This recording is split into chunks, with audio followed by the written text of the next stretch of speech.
Morning Huddle with Brett Moreland, presented by DJ&Lindsey Real Estate, official real estate agents of the Jacksonville Jaguars.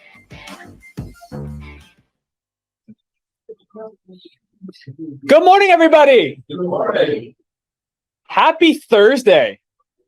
Everybody's very chit-chatty today. I like it. We're happy. We're good. We're in a good mood. We're ready for a good day. So Thursdays is honestly one of my favorite days of the week. And I'll tell you why here in a second. But before we get to that, I want to touch on some market stats.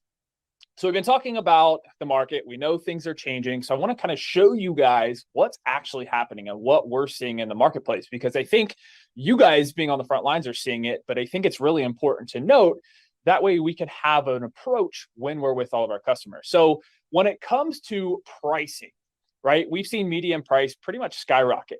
But over the last month, from June to July here in Northeast Florida, we've seen prices kind of stay stagnant a little bit. So right now, median price point for all of the neighboring counties in NEFAR is $400,000. So right now we're at a 0% increase from last month to this month. But when we look year to date, we're still at about almost a 22% increase. So with that, the market is by no means slowing down. Prices are dropping.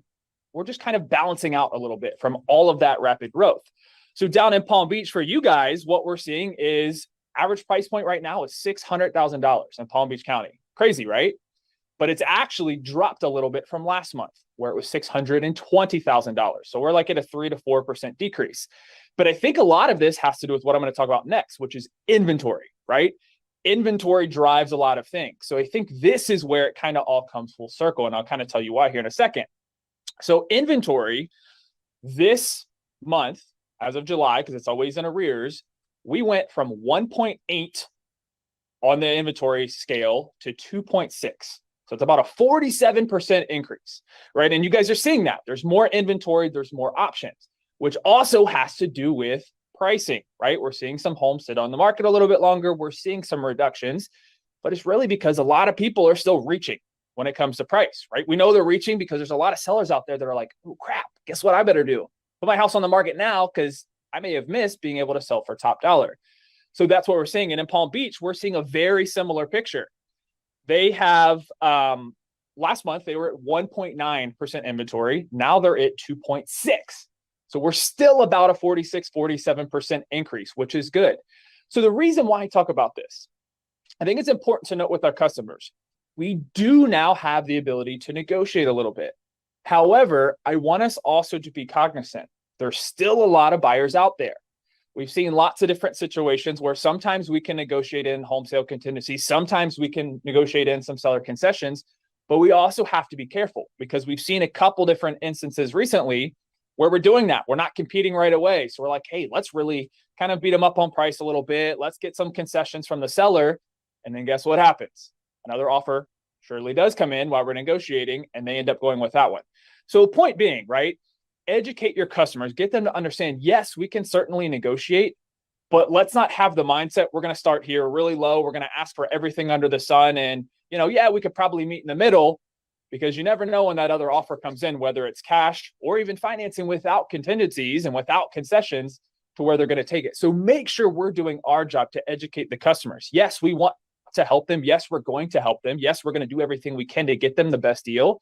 But at the end of the day, is getting the best deal more important than you losing the house? Probably not. So it's important to set those expectations.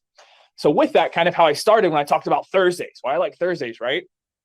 Every Thursday, I always was really excited because that's when I started preparing for my weekend. So something I want you guys to really kind of adapt to is every Thursday, all of your hots and nurtures, maybe even some of your watches that are on your radar that are active, that are maybe starting to get some traction and get moving. Be proactive, reach out to them, stay top of mind, send them a couple hand-selected properties, right? Maybe even shoot them a video text and let them know, hey, I've got a couple different time slots available this weekend. I'm filling up pretty quick. Does 3 to 4 work for you? I've got a couple homes I want to show you. I'm going to send them over. Let's schedule the appointment, right? Because sometimes they need that push, right? People know they generally want to buy a house, but maybe they're a little scared to take that leap of faith, right? So they're looking at you for reassurance and you for guidance. So I think if we kind of take that step, ask for the business, be proactive. I think a lot of us can get really busy this weekend because we know the majority of the business is done in evenings and weekends. So if we go ahead and be one step ahead every Thursday, maybe even on Wednesdays, right? Dig into those hots and nurtures, find out what they're waiting for, ask for the business, push them a little bit, stay top of mind. That's going to help us be able to strike when they're ready, which is the whole goal, right? Everybody has different timeframes, and it's about us being top of mind when they're ready to buy. So I know those kind of got a little long-winded this morning, but I apologize. But let's make it a great day. Let's really dig in. Let's fill up that weekend. Let's crush the day. Ready, set, go.